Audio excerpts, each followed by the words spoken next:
মুখ্যমন্ত্রীর বাড়িতে যে পরিচারিকা আছে, শিক্ষামন্ত্রীর বাড়িতে যে পরিচারিকা আছে, তার বেতন কত? আমি নিজে 2019-এ ক্যান্সার আক্রান্ত হয়েছি এবং আমি সেই রোগের সাথে লড়াই করে চলেছি। 13,000 টাকায় আমার বেঁচে থাকা তো বলতেই পারছি না, রোগ তো অনেক দূরের কথা। আসলে গলায় গামছাটা হচ্ছে, আজকে আমাদের লাশ যদি যায় তাহলে সে শ্মশানে নিয়ে যেতে হবে, তো সেই শ্মশানে নিয়ে যাওয়ার জন্য গলায় গামছা দিয়ে এসেছি।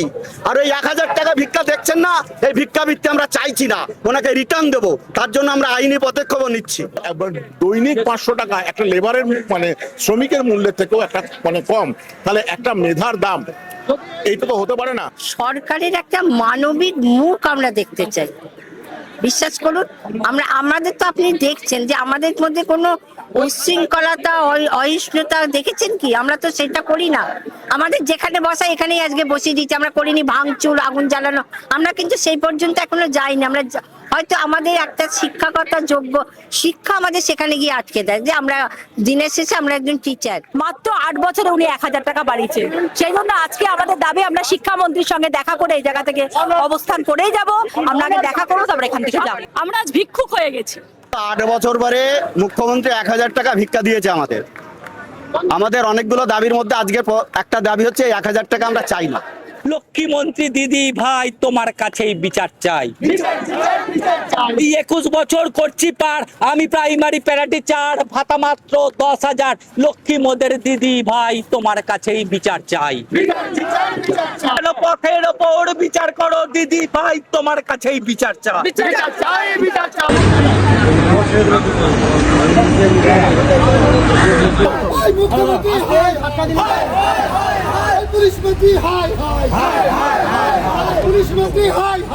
ফের পথে পার্শ্ব শিক্ষকরা। এর আগে গত 10 তারিখে তারা বিকাশ ভবন অভিযান করেছিলেন, কিন্তু ফলস্বরূপ কিছু হননি। তাদের দাবি যে শিক্ষামন্ত্রীর সঙ্গে দেখা করতে চান বেতন বৃদ্ধির দাবিতে।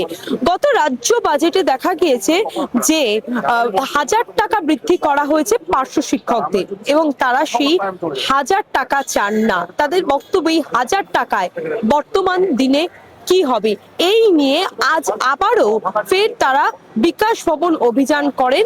যদিও বিকাশ ভবনের কাছে এসে পৌঁছতেই তাদেরকে পুলিশের পক্ষ থেকে বাধা দেওয়া হয়, সেখানেই তারা অবস্থান বিক্ষোভে বসে পড়ে। এটা চূড়ান্ত অপমান বা অবমাননা, কারণ আমি নিজে 2008-এ পার্শ্ব শিক্ষকতার কাজে যোগ দিই। আমার চেয়ে আরো আগে পার্শ্ব শিক্ষকতার পদ সৃষ্টি হয়েছে। তাহলে দীর্ঘ এতগুলো বছর এই যে বঞ্চনা, সেখানে আপনারাই বলুন। এবং আমি নাগরিক সমাজের কাছেও প্রশ্ন তুলছি যে আজকে জনগণের শক্তিতে আমরা চূড়ান্ত ক্ষমতায় যাকে বসিয়েছি, যিনি আমাদের অভিভাবিকা, তার পক্ষে আমাদের প্রতি, শিক্ষক সমাজের প্রতি 1,000 টাকা ভিক্ষা ছাড়া কিছুই নয়। কারণ আজকে স্কুলগুলো স্তব্ধ হয়ে যাবে প্যারা টিচার ছাড়া। সমগ্র শিক্ষার অধীনে এসএসকে, এমএসকে, বাকি সমগ্র যারা কর্মী রয়েছেন, তাদের নির্ভেজাল পরিশ্রম সবটাই আজ একটা অবমাননার জায়গায় পৌঁছে গেছে। তাই আজ আমরা বাধ্য হয়ে, শিক্ষক হয়েও আমাদের কলেজ ইউনিভার্সিটির ডিগ্রিকে লজ্জা জানিয়ে, দুঃখ প্রকাশ করে আজ আমরা রাজপথে বসে আছি। এর আগেও আমরা এসেছি, কারণ মাননীয় মুখ্যমন্ত্রী ক্ষমতায় আসার আগে তিনি আমাদেরকে প্রতিশ্রুতি দিয়েছিলেন যে তিনি আমাদের একটা সম্মানজনক অর্থ আমাদের দেবেন এবং আমাদের বেতন কাঠামো চালু করবেন। সবটাই আজ অধরা থেকে গেছে এবং আজও আমরা যে তিমিরে সেই তিমিরেই রয়েছি। আজ একটি পরিবারে 4 থেকে 5 জন যদি সেই ফ্যামিলির মেম্বার হয়, তাহলে তাদের পক্ষে 10,000, 13,000-এ কি জীবন চলা সম্ভব? এটা আমাদের প্রশ্ন। আপনারা গত 10 তারিখে এসেছিলেন, 8 তারিখ আপনারা 17 তারিখে আপনাদের কয়েকজন প্রতিনিধি করেছেন, কিন্তু ফলস্বরূপ তো কিছু হচ্ছে না। আজকেও কি শিক্ষামন্ত্রী? এটা দীর্ঘ বঞ্চনা এবং এটা মানবিকতার মানে লজ্জা। এবং তিনি একজন সংস্কৃতি মনস্ক, তিনি একজন শ্রদ্ধেয় গুণী হওয়া সত্ত্বেও আজ শিক্ষক থালা হাতে রাস্তায়।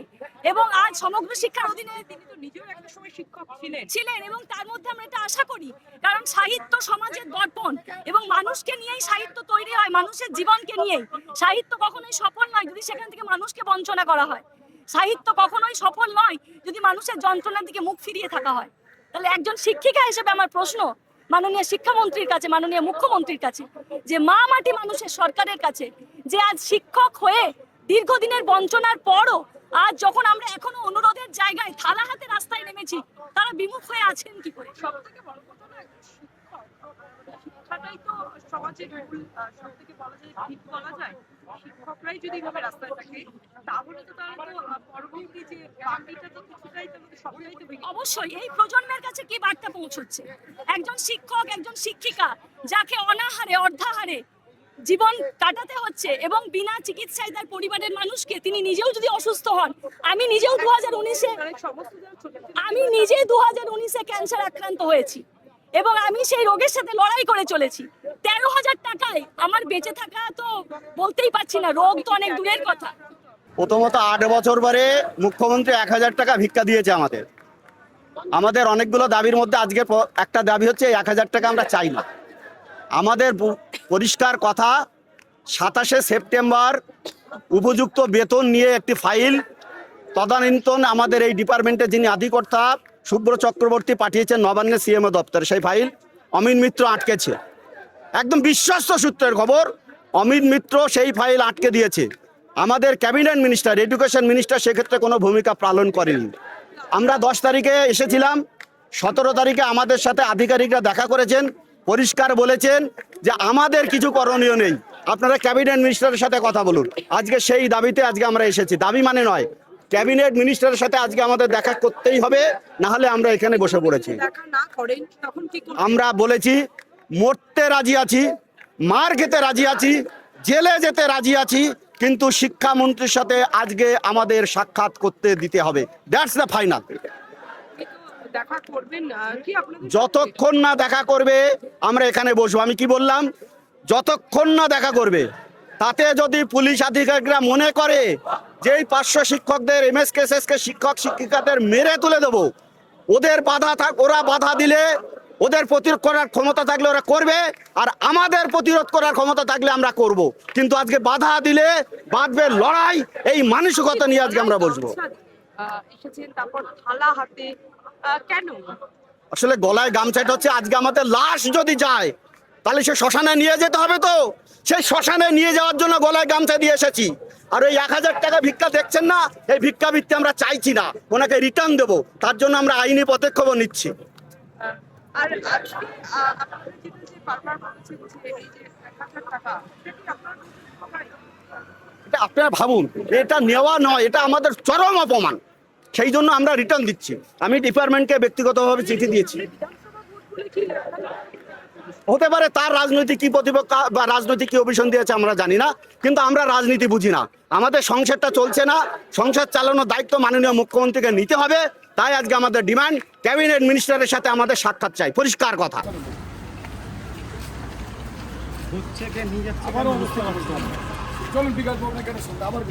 বছর চাকরি করার পরে আজকে বেতন কত? 10,000।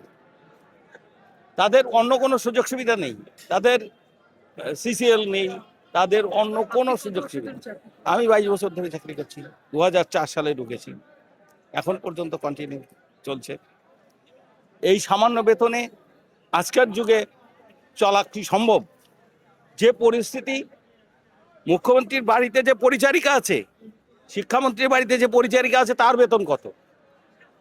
সেই পরিচারিকা যদি তার ওই বেতনে চলে, তারা আমাদের কি করে? আমরা শিক্ষক, আমরা মার্কেটে গেলে আমাদের জিনিসপত্রের কিন্তু দাম কম নেয় না, বরং আরও বেশি নেয়। কেন? যারা পার্মানেন্ট, যারা 70-80 হাজার টাকা বেতন পায়, তারা পরিমাণে বেশি কেনে, তাদের কাছে টাকা আছে, টাকা তাদের কাছে না থাকলেও তাদেরকে দিয়ে দেবে, কিন্তু আমাদের দেখলে আরও বেশি দাম বলবে। আপনার সাথেও তো আমাদের প্রত্যেকবারই দেখা হচ্ছে, আপনিও দেখছেন আমরা কতবার পথে আসছি। এবং সত্যি কথা বলতে কি, আমাদের না খুব খারাপ লাগে যখন আমরা এই দেখুন এক একটা আন্দোলনের পর যখন আমরা যাই, গিয়ে আমরা স্কুলে ঢুকি, অনেকেই তো টিভিতে দেখে, তখন বলে দিদিমণি কালকে তোমাকে দেখছিলাম তুমি মিছিলে হাঁটছিলে, কেন গো তোমাদের খুব বেতন কম? এখন বাচ্চারা এই প্রশ্নগুলো করে।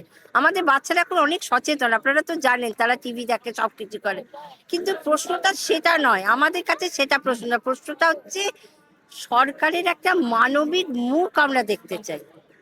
বিশ্বাস করুন, আমাদের তো আপনি দেখছেন যে আমাদের মধ্যে কোনো উচ্ছৃঙ্খলতা অহিষ্ণুতা দেখেছেন কি? আমরা তো সেটা করি না।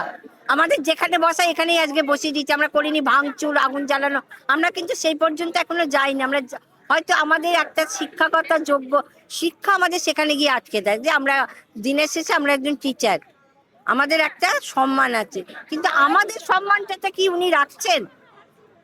2004 সাল থেকে পার্শ্ব শিক্ষক শিক্ষিকা এবং তার কিছু বছর বাদে এসএসকে এমএসকে রা তাদের নিয়োগ হয়।